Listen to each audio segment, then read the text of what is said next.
जय हिंद, वंदे मातरम। आप लोगों का एनपीजी क्लासेस में स्वागत है।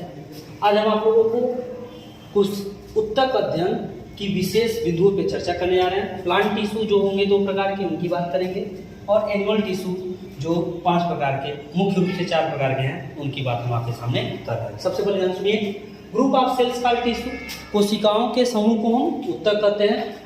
विच नॉन स्पेसिफिक फंक्शन, जो विशेष कार्य करते हैं, उस कोशिकाओं का समूह उत्तक कहलाता है जो विशिष्ट कार्य करते हैं। उदाहरण ब्लड, फ्लोएम, मांसपेशियां, रुधिर, ये सब के सब क्या है? टिश्यू। कोशिकाओं का समूह उत्तक कहलाता है। The term tissue was coined by Bichat. Tissue term जो है वो बीचेट नामक वैज्ञानिक ने 1792 में दिया था। ध्यान दीजिएगा, पूरा नाम इनका है मैरी फ्रैंकोइस जेवियर बीचेट। पूरा नाम मैरी फ्रैंकोइस जेवियर बीचेट। ये इन्होंने टिश्यू टर्म को दिया था। थोड़ा हर पॉइंट को समझते चलिएगा। और स्टडी ऑफ टिश्यू, उत्तक के अध्ययन को हम हिस्टोलॉजी कहते हैं। ग्रीक शब्द हिस्टोज और लागस से बना है। हिस्टोज मतलब टिश्यू होता है, लागस मतलब स्टडी। उत्तक शब्द बीचेट ने दिया था और इन्हें उत्तक विज्ञान का पिता भी कहा जाता है। बीचेट ने 21 प्रकार के आवश्यक उत्तकों 21 टाइप्स ऑफ एलिमेंट्री टिश्यू बताया जिससे मानव शरीर का निर्माण हुआ होता है। 21 प्रकार के एलिमेंट्री टिश्यू होते हैं जो मानव शरीर का निर्माण करते हैं। मार्सेलो मैलपीजी को हिस्टोलॉजी निर्माण करता या फाउंडर कहा जाता है। ध्यान दीजिएगा कि हिस्टोलॉजी के फाउंडर की अगर बात करें तो मार्सेलो मैलपीजी को हिस्टोलॉजी का फाउंडर कहा जाता है। यानी सबसे पहले इसके बारे में इन्होंने वर्णन देने का काम किया था, इसके बारे में इन्होंने नींव रखी थी। और क्लियर एक्सप्लेनेशन जो था टर्म बीचेट के द्वारा दिया गया और व्याख्या इसकी और बेहतर की गई। हिस्टोलॉजी टर्म की बात करते हैं तो मेयर नामक वैज्ञानिक ने इस टर्म को स्पष्ट रूप से देने का अवसर हो जाता है। मायर नामक वैज्ञानिक ने हिस्टोलॉजी टर्म को 1819 में दिया था। यहाँ बात करते हैं, मैंने कहा कि टिश्यू को 2 भागों में बांट दिया गया, प्लांट टिश्यू और animal tissue.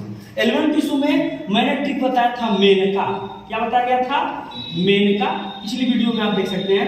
M muscular tissue, E epithelial tissue and nervous tissue, C connective tissue, और ए जो है स्पेशलाइज्ड टाइप ऑफ डिपोजिशन है। ये वसाओं का एक डिपोजिशन होता है।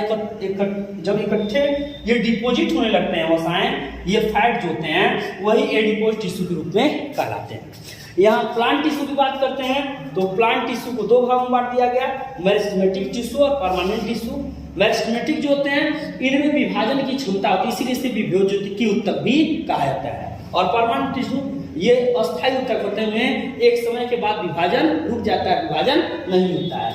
मेरिस्टेमेटिक टिश्यू जो होते हैं ये cells capable of cell division, ये 3 भागों में बांटे गए, एपिकल, लैटरल और इंटरकैलरी। ध्यान दीजिएगा, एपिकल और लैटरल का मतलब क्या है?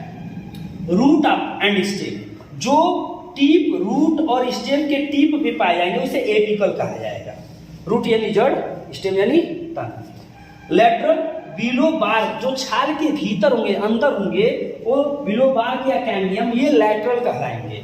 और इंटरकैलरी, इंटरनोड ऑफ स्टेम। जैसे मान लीजिए कि ये गन्ना है और गन्ने के बीच में अलग अलग बीच में एक भाग मिलेंगे, ये ज्वाइंट, तो इन ज्वाइंट्स को ही क्या कहा जाएगा?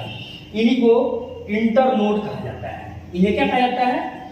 इंटरनोड। इस पॉइंट को याद रखिएगा। आई होप आपको ये बातें समझ में आई होंगी। और इस जो लिखे हुए पॉइंट आपके सामने रखे गए हैं, इनका स्क्रीनशॉट ले लीजिएगा और इसे आप स्पष्ट रूप से बिल्कुल समझ जाएंगे। और आई होप ये बेसिक एक्सप्लेनेशन जो था इसके बारे में मैंने आपको क्लियरली बताया। आगे इस वीडियो पे डिटेल में चर्चा करेंगे। Thanks to all of you.